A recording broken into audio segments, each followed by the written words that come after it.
It is a vision rooted in a simple reminder, a repetition over and over again throughout the sacred text. Stay awake. Stay alert. Jesus constantly reminding us to pay attention to the fig tree. You will know it by its fruit.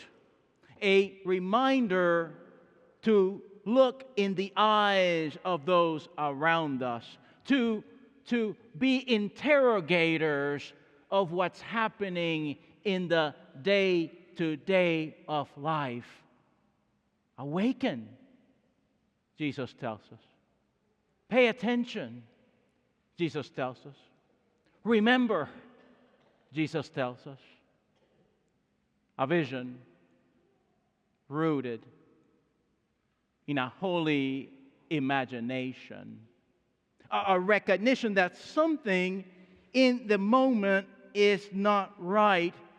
Thousands of years ago, it was exile, it was bondage. Something is not right. It's not the vision that God has for them as a community, nor for the world. It's easy to get distracted. The prophet today says, beware of speaking evil or pointing the fingers. Hello, social media. It's easy to get distracted. Instead, the prophet wants us focused, alert, reading the tea leaves right, and beginning to see the breach, the distance between the promised world that God has for us and for all of creation and the way the world is in this particular moment. The lesson of thousands of years ago, it's a lesson for us to this day. Something is not right. This week, a philosopher called Maura van der Loek was in an interview, and she recently finished a book called Hopeful Pessimism. There, she was inviting us into a conversation about the world and to be able to think about what's happening both with a certain reality, that's the pessimism part, but also giving us a word of warning. She says that across time and history, there have been moments in the world where things have gotten so bad that thoughtful people have become overwhelmed, and we've had the kind of negative pessimism that really is more like nihilism. The belief that things are so bad that there's nothing we can do about it, so we just quit. We stick our heads in the sand and just say, this is just the way things are. She said such paralysis goes against what human beings should do to make a better world. And in fact, I was actually pretty impressed because often philosophers don't want to talk about religion very much. But she mentioned that a place where this kind of hopeful pessimism have often resided is in religious traditions. So I thought about our own religious tradition, and I thought about this ancient prophet. You heard it, didn't you? Water feeding new gardens, ruins being rebuilt, pathways being clear. Something has happened. We're not where we need to be, but there is an imagination about what it could become. There is a type of container, a container that is built upon love, a container built upon compassion, a container built upon peacemaking and reconciliation, a container built upon nonviolence and upon a connection with neighbor, a container built upon an idea of human flourishing, not just for us who we know and those that we love, but for the entire world. There is this way of the world and of being human. But something has happened. There's been a breach into that container. A breach is something human-made. Our decision-making in our life together has created this problem. And now we are being called to be repairers of that breach. A hopeful pessimism. A few months ago, our dishwasher stopped working, and so I thought, well, the smart thing to do here would be to call a dishwasher repair person. So I called the dishwasher repair person, and I was actually kind of excited that we could just fix it. There surely is no need to replace it. I mean, it looks pretty good to me. So the repair person came by the house and fiddled with the dishwasher. About 10 minutes into the repair, he looked at me and said, well, I have bad news for you. I mean, I could repair it, but it's going to cost you more to repair it than it would cost you to replace it. Which certainly, first I couldn't believe. How can that be? He then proceeded to give me a bill for the repair he couldn't make, which I totally understand, and there we were. Now, we could have decided to ignore it, to continue to put dishes in the dishwasher and to act as if there is no problem here. But then we would have eaten on dirty dishes. In fact, we would still be at it to this day. We didn't do that. We recognized that something was wrong, and we decided to replace it. One of the common refrains I hear these days is that, Pastor, there's something wrong. There's a breach. What are we to do? The prophet is calling us to repair.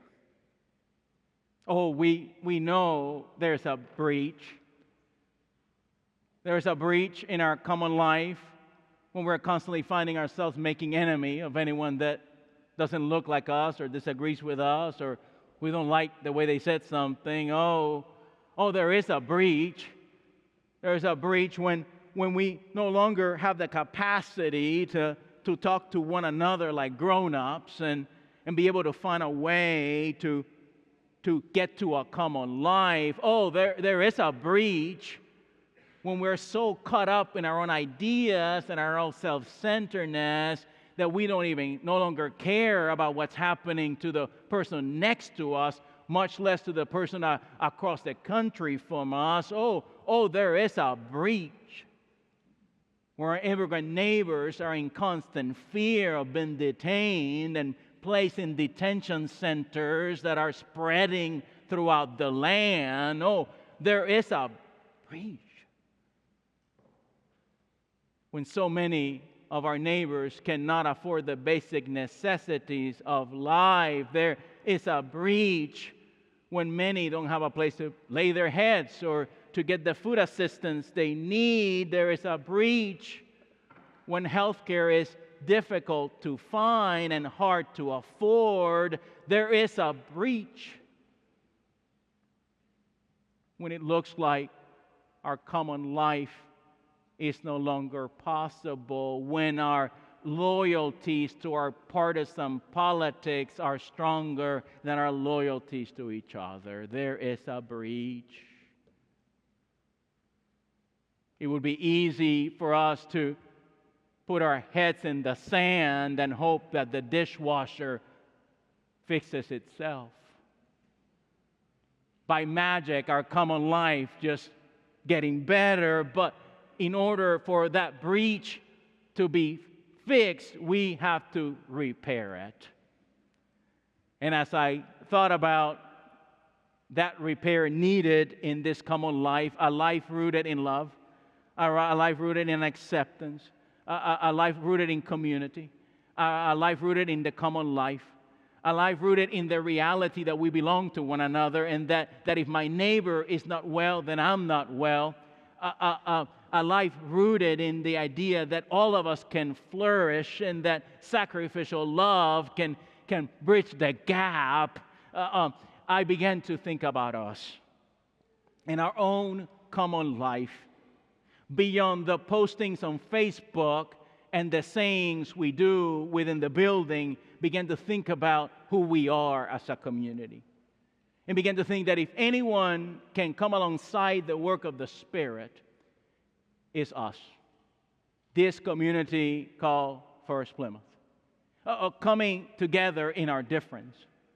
Coming together in our struggle. Coming together in our humility. Coming together in who we are as a community. And we can begin to be repairers of that breach. That we can do what the prophet calls us to do. Did you hear? He says, you want to be repairers of the breach? Then come alongside those who struggle the most. You want to be repairers of the breach? Make relationship with someone that's different than you are. You want to be repairers of the breach? Don't ignore the issues going on in our country today and get engaged in them with your full selves and come and bring that love. Come and bring that encounter. Come and bring that community. Come and bring your full selves. You want to repair that breach? Then model what it looks like to live sacrificially together, where we can share resources and we can share ideas and we can share community. We can make a decision today to get so engaged that if it's bad news for our neighbor, then it's bad news for us. Or it will be easy to have a negative pessimism and to stick our heads in the sand. But friends, our neighbors cannot afford it. Our poor neighbors cannot afford it. Our trans neighbors cannot afford it. Our gay neighbors cannot afford it. Our immigrant neighbors certainly cannot afford it. They cannot put their heads in the sand. They cannot ignore it. This is their life. They feeling persecuted and ashamed and weary and worn. And so we're called to a vision. Oh, and I can see that vision, friends. I can see it now in the streets of near South. I can see 20th Street having folks being able to stay in their homes. I can see the corner of K Street and 19th with folks being able to access health care. I can see our immigrant neighbors feeling safe to go out grocery shopping and living a new good life in our neighborhoods. And I can see the tower of First-Plymouth, the bells ringing, sharing good news. Oh, we, with each relationship we build, with each conversation we have, with each praise we lift up to the heavens, repairing that breach. Us committed by the power of the Spirit to bring our full selves, even sacrificially so that the streets are rebuilt again, homes are built again, flourishing, happening again, because First-Plymouth is here. All of a sudden, life again, good life, flourishing life for all of us and for our neighbors. All of a sudden, good news of great joy. Oh, I can see it now, a home for all people, because we are repairers, committed repairers of this vision. Thanks be to God. Amen.